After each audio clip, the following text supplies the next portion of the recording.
लगता है भारत ने सोच लिया है इस बार पाकिस्तान को अच्छे से सबक सीखना ही है। आपने कभी सोचा है कि पानी भी एक हथियार बन सकता है?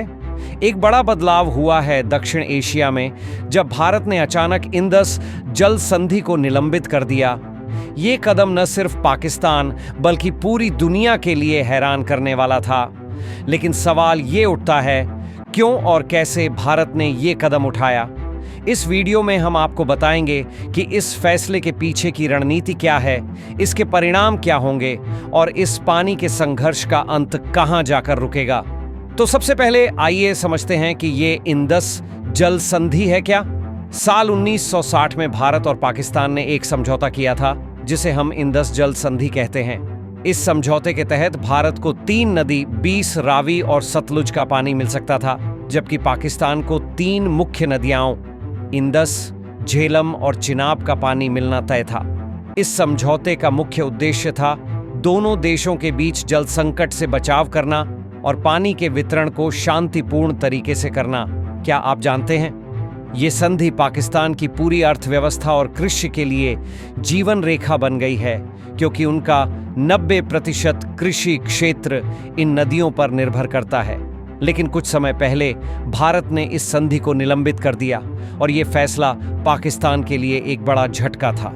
इसके पीछे का कारण था एक बेहद संवेदनशील और विवादास्पद मुद्दा, कश्मीर में हुए एक आतंकी हमले के बाद भारत का यह कदम उठाना।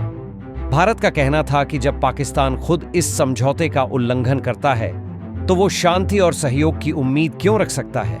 भारत ने साफ तौर पर कहा कि अब बातचीत बंद है, यानी अगर पाकिस्तान पानी का हक नहीं निभाता तो भारत भी अपनी तरफ से कोई समझौता नहीं करेगा। ये एक शक्तिशाली संदेश था, न सिर्फ पाकिस्तान बल्कि पूरी दुनिया को। अब सवाल ये है, पानी आखिर इतना महत्वपूर्ण क्यों है? हमें सिर्फ यह नहीं देखना चाहिए कि पानी पीने के लिए जरूरी है, बल्कि पानी एक राजनीतिक और आर्थिक हथियार भी बन सकता है।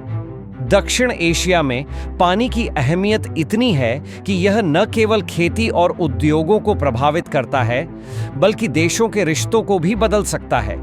पाकिस्तान का इंडस, झेलम और चिनाब पर निर्भर रहना उसकी कृषि व्यवस्था के लिए आवश्यक है।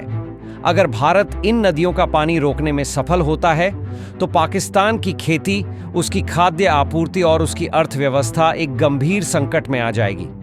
यही कारण है कि पाकिस्तान इन नदियों को अपने लिए एक जीवनदायिनी मानता है।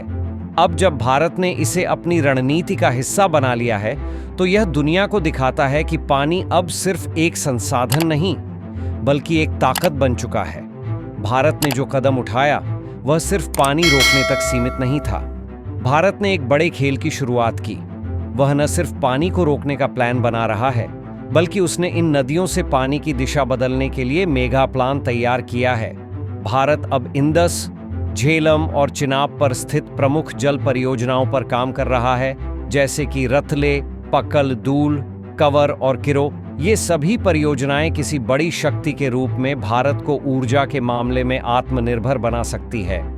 भारत ने 200 किलोमीटर लंबा एक बड़ा नहर नेटवर्क तैयार किया है, जिसमें 12 विशाल सुरंगों का निर्माण हो रहा है, जो पानी को सीधे भारत के पंजाब, हिमाचल प्रदेश, हरियाणा, राजस्थान और उत्तर प्रदेश तक ले जाएगा। यह परियोजना सिर्फ पानी की आपूर्ति के लिए नहीं है, बल्कि भारत का मुख्य उद्देश्य इसका इस्तेमाल कृषि, उद्योग और बिजली उत्पादन के लिए करना है। ये सभी योजनाएं मिलकर भारत को न केवल ऊर्जा के मामले में आत्मनिर्भर बनाएंगी, बल्कि पूरी दुनिया में उसकी शक्ति को और भी मजबूत करेंगी। अब सोचिए, अगर भारत पानी रोकता है तो पाकिस्तान का क्या होगा? पाकिस्तान का कृषि क्षेत्र पूरी तरह से इन नदियों पर निर्भर है। अगर पानी नहीं मिलता तो उसकी फसलें सूख जाएंगी, जो न केवल खाद्य संकट को जन्म देगी, बल्कि किसानों की रोजी रोटी भी खत्म हो जाएगी। यही नहीं, पाकिस्तान की अधिकांश इंडस्ट्री भी इन नदियों के पानी पर निर्भर है। जल आपूर्ति रुकने से फैक्ट्रियां बंद हो सकती हैं और बेरोजगारी बढ़ सकती है। पाकिस्तान की अर्थव्यवस्था पहले ही दबाव में है और इस फैसले से उसकी हालत और भी खराब हो सकती है। अगर भारत इन जल परियोजनाओं में सफल हो जाता है तो पाकिस्तान का संकट और भी गहरा हो जाएगा। जब हम भारत की रणनीति को देखते हैं तो यह सिर्फ एक जल संकट नहीं बल्कि एक बड़े शक्ति के बदलाव का संकेत है। भारत ने यह स्पष्ट कर दिया है कि वह सिर्फ एक राष्ट्र नहीं बल्कि एक उभरती हुई महाशक्ति बनकर उभर रहा है। यह न केवल पाकिस्तान के लिए बल्कि चीन और अन्य देशों के लिए भी एक चेतावनी है। भारत के इन जल और ऊर्जा परियोजनाओं से पाकिस्तान की ताकत को कुचला जा सकता है और साथ ही ये भारत को ऊर्जा क्षेत्र में आत्मनिर्भर बना देंगे। 16,000 मेगावाट से ज्यादा बिजली पैदा करने का भारत का लक्ष्य उसे न सिर्फ अपने देश में हर घर और फैक्ट्री को रोशन करने का मौका देगा बल्कि यह भी साबित करेगा कि भारत ऊर्जा उत्पादन के मामले में चीन से भी आगे निकल सकता है।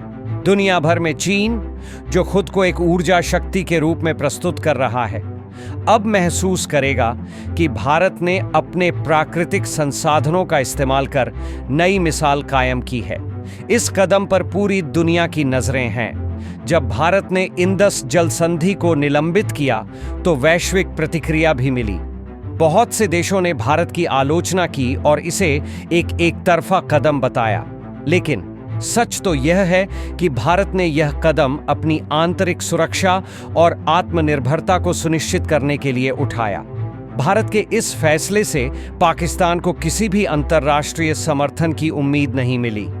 पाकिस्तान ने वैश्विक मंचों पर इस पर आवाज उठाई, लेकिन भारत ने साफ कर दिया कि वह अब इस मुद्दे पर कोई भी बातचीत नहीं करेगा। अब यह सवाल उठता है, क्या पाकिस्तान भारत के इस कदम का कोई जवाब देगा? क्या यह तनाव दोनों देशों के बीच एक नए युद्ध का कारण बनेगा? इस फैसले के बाद भारत और पाकिस्तान के रिश्तों का भविष्य अब और भी जटिल हो जाएगा। यह कदम भारत की विदेश नीति में एक नया मोड़ लेकर आया है और अब यह साफ हो चुका है कि भारत किसी भी मामले में पीछे नहीं हटने वाला। क्या पाकिस्तान इस संकट का समाधान निकाल पाएगा या यह तनाव और बढ़ेगा? आज का वीडियो इतना ही था, जहां हमने देखा कि कैसे भारत ने एक साहसिक कदम उठाया है और इंडस जल संधि को निलंबित कर दिया है। यह सिर्फ एक जल विवाद नहीं है बल्कि दोनों देशों के भविष्य की दिशा को तय करने वाला एक बड़ा मोड़ हो सकता है। आपके क्या विचार हैं इस पर? क्या आप सोचते हैं कि भारत का यह कदम सही था या क्या पाकिस्तान को इस पर कोई प्रतिक्रिया करनी चाहिए? हमें कमेंट्स में जरूर बताएं। अगर आपको ये वीडियो अच्छा लगा हो तो लाइक और सब्सक्राइब करना न भूलें ताकि हम और भी ऐसे दिलचस्प और जानकारीपूर्ण वीडियो लाते रहें। धन्यवाद और अगली बार फिर मिलते हैं।